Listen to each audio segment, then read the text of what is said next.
Hi, I'm Todd Wente, and this is the Daily 180. 180 seconds of motivation and inspiration intended to help you take action and make progress in your life.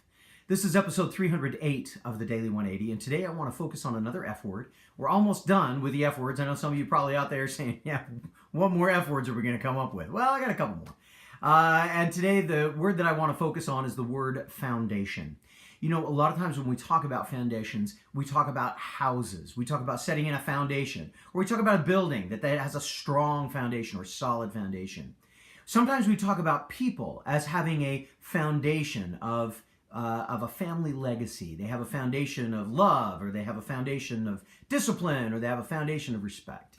All of those things can be absolutely wonderfully used in conjunction with that word foundation to help us understand some value.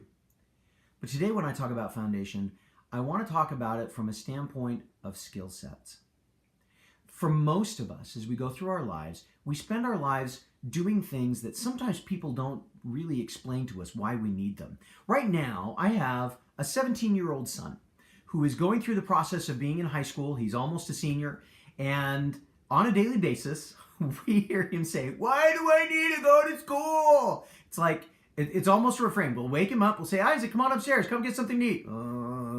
And then we'll say, "Okay, it's time to get ready to go to school." "Why do I need to go to school?" And then begin all of those kinds of phrases. "You're so mean. You don't care about me. You don't love me. Blah, blah, blah, blah, blah." We just, if any of you have had teenagers, or if you've been a teenager, maybe this sounds a little familiar, right?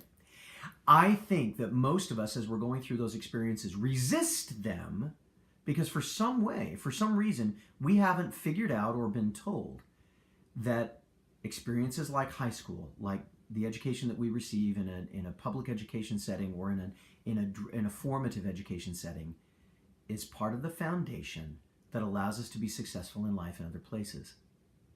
In my own life, as I look back on my high school educational career, now I call it a career. In my case, I was different. I didn't resist going to school all the time. My friends were at school. I loved, I got good grades. I loved the challenge of getting good grades, and the academic pursuits were interesting to me. But there were still days that I was kind of like, I don't know why I have to go to this particular class. I don't know why I have to study this particular subject. And as I look back, I now realize it's because those things were foundational. They set the foundation, the beginning point for all of the other things that have become tremendously enjoyable and fascinating for me. If it hadn't been for studying humanities, I wouldn't have the appreciation that I do for music, and I might not be able to enjoy some of the music that I do. If it hadn't been for the time that I spent in my accounting classes, I wouldn't have a foundation that helps me understand basic business and how to make businesses work a little bit more efficiently. If it weren't for the computer programming classes I'd taken, I wouldn't have a foundation that helps me understand that every time a pop-up pops up, there's somebody out there saying that there's an if-then statement that they're trying to get me to do the if so that they can get the then, and understand that this is not something that I have to follow. It's something that I get a choice to follow. I've gone long today, but I hope my case is being made that when we feel ourselves resisting a situation, let's ask ourselves, is this foundational for something that might come later? And if we can't answer the question, ask someone who can. I hope this has been useful for you. If it has, give us a thumbs up, give us a share. We'd love to have you have some comments, and join us for the rest of the journey and subscribe. In the meantime, my name is Todd Wente. This has been the Daily 180. Go forth and conquer. We'll see you next time.